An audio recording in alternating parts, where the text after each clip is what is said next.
মাধবের চোখে জল। দুইজন দুইজনের চোখ মুছিয়ে দিচ্ছে। এই কাঁদতে কাঁদতে কাঁদতে কাঁদতে চোখ মুছিয়ে দিয়ে ভগবান বলছে, এই মাধব, আমি তোকে কথা দিয়েছি তুই যেটা চাইলি তোকে দেব, কিন্তু তোকে কথা দিতে হবে, আমি যা চাইবো তোকে দিতে হবে। মাধব বলে, দেখ কানাই, তুই তো সবই জানিস, আমি তোকে কোথা থেকে কি দেব, আমার তো কিচ্ছু নেই। বলে, না আছে। বলে, কি এমন আছে আমি তোকে দিতে পারি? ও মায়েরা, আস্তে আস্তে, রাত্রি হয়ে গেছে তো, মানে একটু যেন ঝিমিয়ে যাচ্ছে, তাই না? একটু জোর করে বলো তো, রাধা রমন কি। কীর্তন মানে তো শুধু বাবা সেই পা নাচানোই তো নয়, একটু শুনতে হবে, একটু জোর করে সবাই মিলে বলবেন, রাধা রমন কি। ভগবানকে দেখবেন, মানে ভগবান নিজে বলছে যে সবাই আমাকে দেয় কম চাই বেশি। ভগবান বলছে মাধবকে, দেখ মাধব, আসলে আমার ভালো লাগে না, সবাই আমাকে দেয় কম চাই বেশি। এই দেখবেন মায়েরা, ভালো করে মন দিয়ে শুনবেন।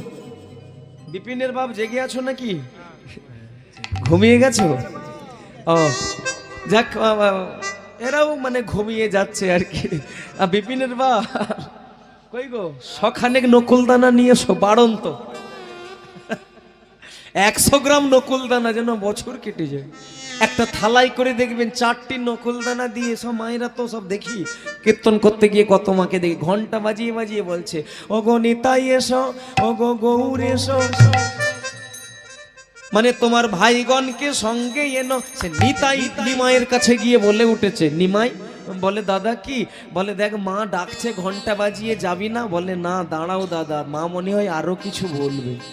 সে মাতাজি মন্ত্র বলছে, ওগো নিতাই এসো, গৌরী এসো, ভাইগণকে সঙ্গে এনো, 64 মহান্তকে সঙ্গে এনো। নিমাই বলে, দাদা যাবো না। বলে, কেন যাবি না? বলে, দেখো দাদা, এত খেতে দিয়েছে, 2 ভাই শেষ করতে পারবো না, তাই 64 জনকে ডাকছে। 4টি নকুলদানা দিয়ে ঘন্টা বাজিয়ে, মানে এত দিয়েছে, 2 ভাইয়ে খেতে পারবো না, তাই জন্য 64 মহান্তকে ডাকছে। সে ছাড়ে না, বলে, দ্বাদশ গোপাল এসো। সে নিতাই বলে, ওই নিমাই কি রে, মানে 64 জনও খেতে পারবে না, আবার দ্বাদশ গোপালকে ডাক দিয়েছে।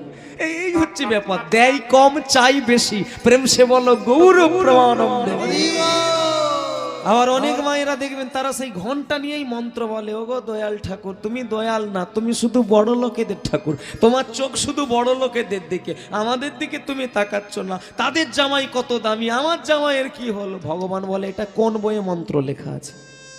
তুই মন্ত্র বলছিস, ঘন্টা রেখে বল কি বলবি।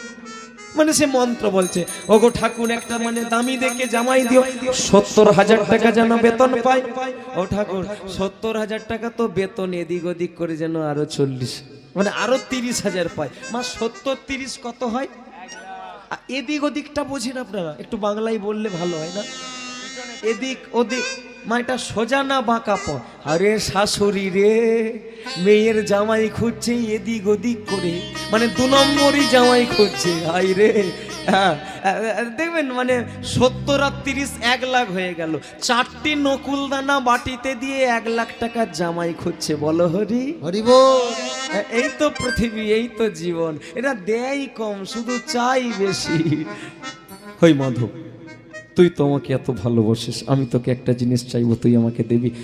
মাধব বলে, তাহলে বল তুই কি চাইবি? বলে, তুই মাথায় হাত বুলাচ্ছিস কেন? বলে, না তেমন কিছু না, তুই বল না কি চাইবি। বলে, আমার খুব দেখ না, ওই মন্দিরে সবাই কাঁঠাল দিয়ে যায়, আম দিয়ে যায়, কলা দিয়ে যায়, সব সেই কার্বাইড দিয়ে পাকানো। তাছাড়া সেই এখন সব কি সব লিকুইড উঠেছে, ওরা সেই লিকুইডটাকে দিয়ে সব পাকিয়ে পাকিয়ে দিয়ে আসে। হ্যাঁ, আমার ঠিক ভালো লাগে না। ওই দেখ না, আমার খুব গাছ কাটা কাঁঠাল খেতে ইচ্ছে করছে, তুই আমাকে খা।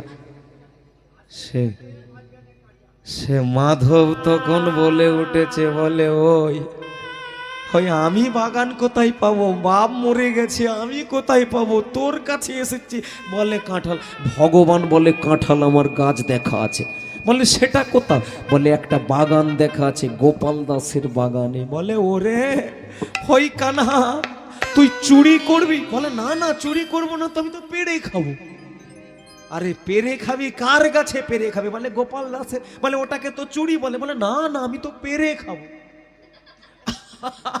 ভক্তমণ্ডলী মায়েরা, ভগবান বলে, ওরে তুই আমাকে তাহলে মানে কাঁঠাল পেড়ে খাওয়াবি? মাধব বলে, দেখ দেখ দেখ দেখ